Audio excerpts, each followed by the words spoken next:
So this college was founded in 1599, long time ago, and for 25 years nearly. And originally our building was down in the Trungate in the middle of Glasgow, then we moved to St Enoch Square, and then we came to this building in 1862 and added this extension back here, Morven, in 1819. Normally Morven's a walking. Always my base, there you go. People often comment, and we have a reason to comment, about women in medicine, because in 2017, and sadly she can't be here with us this evening, we elected our first ever woman president-elect, Professor Jackie Taylor, who's on holiday this week, and therefore not with us tonight. And we noticed that at that time, as many institutions had, that we did not have many women on our walls.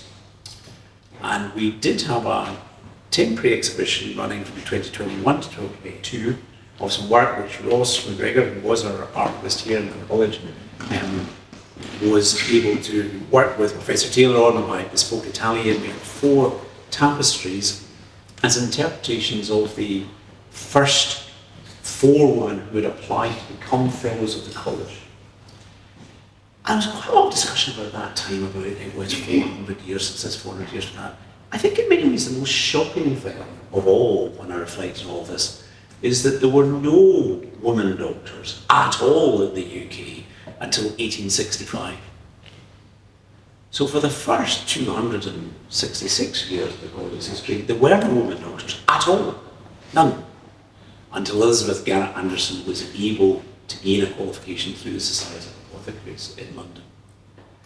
And the reason everything became quite concerted interest around that time was because the Medical Act of 1858, which made every medical qualified person register with the General Medical Council, was the first time in legislation that you had to have a registrable qualification to practice as a doctor. Until that time, anybody could call themselves a doctor. But access to those registrable qualifications was impossible for women because the institutions that would allow you to get a registrable qualification were not open to women. Edinburgh University, just a few years later in 1869, did admit 7 women and allowed 7 women to matriculate.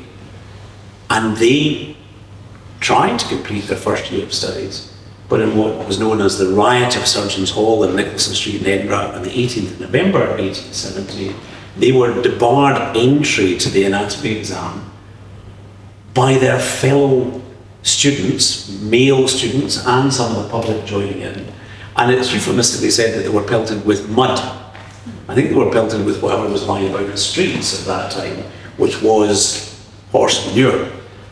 And that was the response of men, their contemporaries, not a supportive one at all. So that was in 1870. And those women were not able to complete their studies, something which Edinburgh University commented upon a few years ago. So the first few women who applied to become fellows of our college, the first, I think, was Elizabeth Baker in 1897, and through some legal technicalities, the College Council said, no, not quite ready for that. The next was in 1905, Jessie McGregor, and again we found a way of saying no. And the third was in 1910, Anne McElroy, and again we found a way of saying no. However, good news is that in 1912 we admitted our first female fellow, and we have her captured in Grace's portrait this evening, Jamini Sen. She graduated in Calcutta in 1897, and in 1899 went to work for the Royal Family of Nepal and spent 10 years there between 1899 and 1909 before she gained a scholarship from a different foundation to come and study in Dublin and Glasgow. And she could not be blocked from becoming a fellow of the college because she passed her exam. She took the exam and became a fellow of the college by examination, and as our first female fellow. We didn't let that go to our heads. We didn't let another woman in until 1923. We were still like. To return to the concept of women on the wall, we do not have enough women on our walls at all around the whole college. Morven tells me there are 9 women you can find. I think you need a magnifying glass to see one of the representations. It's a wonderful thing to see these men around the world, all of them dead apart from Sir Graham Teasdale in the corner here, who invented or developed the research for the Glasgow coma scale, and is one of my predecessors as president, a great friend of the college, and a very distinguished person who celebrated just this last month the 50th anniversary of the fruits of his research. But this is a very important moment for us, because not only do we have a woman's portrait here in College Hall, but we also celebrate some diversity here by having a woman from India, the first fellow of the college. And that's a marvellous thing for us to have. So the first portrait is not of, on this wall in the college hall, is not of another woman who might have been involved with the college, but actually is of our first fellow, who was of Indian origin, Jamini Sen. And I want to hand on now to Grace Payne Kumar, who has given us this wonderful gift of a portrait, and to explain a little bit about the painting. Grace.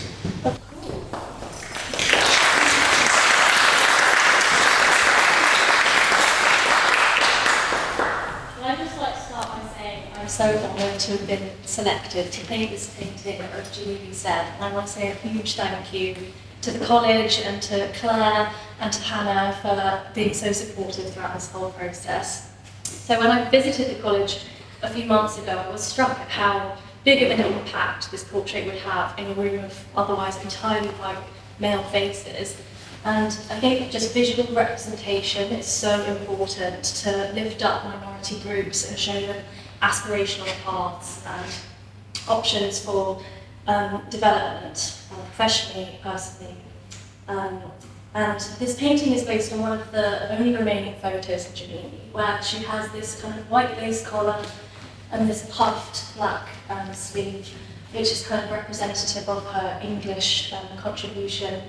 And then she's got this sari as well, which was painted, which was photographed in black and white, so I had to decide what colour to do it. So I decided on the orange, which is symbolic of wisdom and optimism in India. So the book also represents a motif of resilience and dedication to her studies.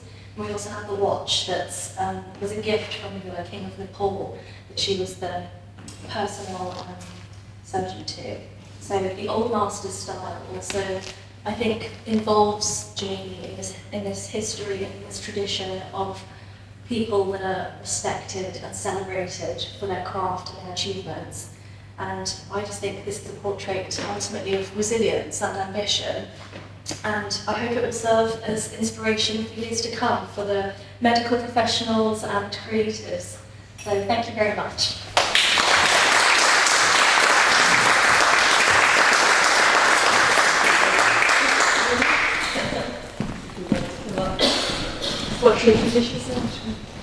Hi, my name is Moni. I'm a first year PhD student at the University of Strathclyde, and my thesis is on South Asian medical professionals that went over to Scotland. Jamini Sen obviously being a really common one of them. This is a history that's not really had much attention paid to it until recently, and it's actually very significant, and it began in the middle of the 1800s, so it goes far back, and also thousands of people came over from South Asia because of the empire. The empire brought in legislation that meant that foreign degrees were not legitimate. Indian people couldn't practice with their medical degrees in their own country. So they had to come over to Britain to get their qualifications in order to go back to India to practice. So that's why the Royal College experienced an influx of medical migrants during the 1800s, like Jamini Sen. Jamini is unique not only because she's the first female fellow, but we have a lot of sources left over by her, and her grandniece Deepta, as well as alive to tell her story. So it's my job to kind of uncover the stories of the other medical migrants. And I hope to do that by bringing it all to the present day and speaking to South Asian doctors practicing today. So if you know anyone or you yourself want to hit me up, please. Anyway, lastly I want to say thank you to both players for having me today, my supervisors Lauren, Trinity, and Malini, Arunima, and Grace for all their creativity and amazing input projects.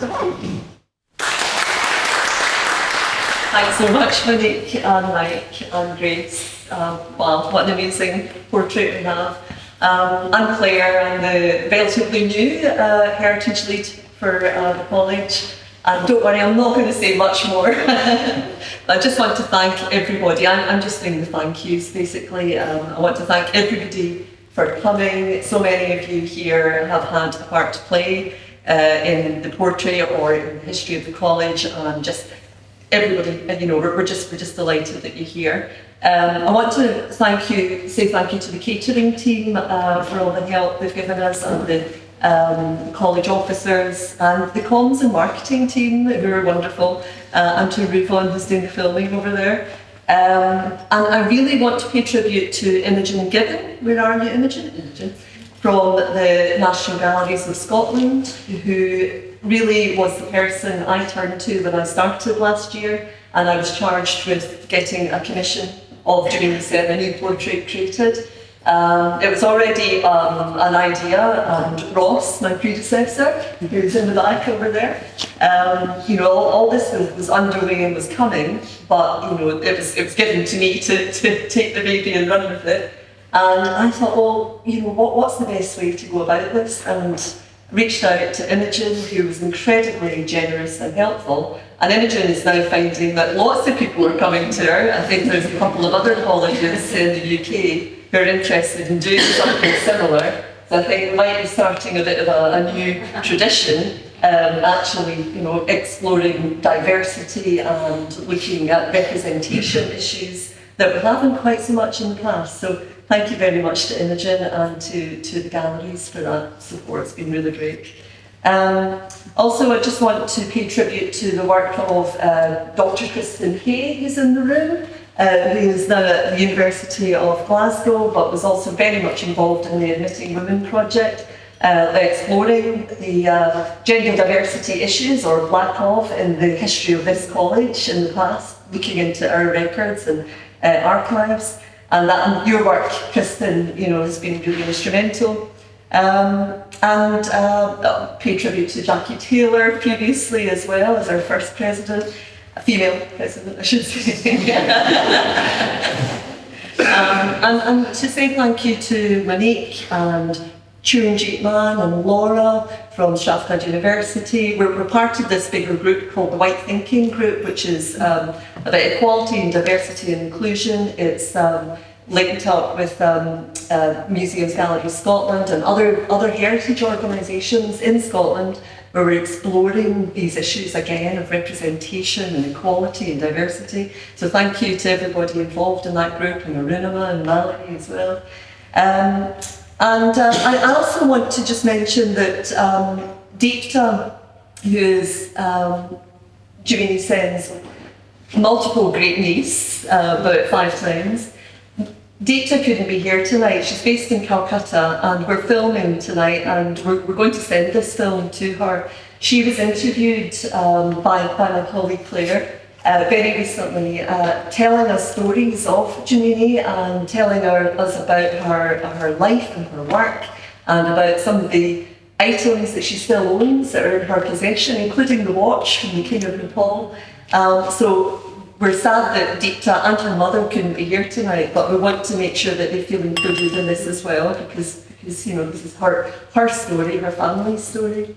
And finally, I would just like to pay tribute, of course, to Grace for this wonderful piece of art, which is sympathetic, it fits. The thing that everybody said to me today as they've come in and seen the portrait is, it feels like it's always been here. It feels like it's just right in this space. And I think that's a real achievement, to have created something sympathetic, that's beautiful, and that really just, I think, conveys the sense of Jamini Sen and the inspiration that she is to all of us today.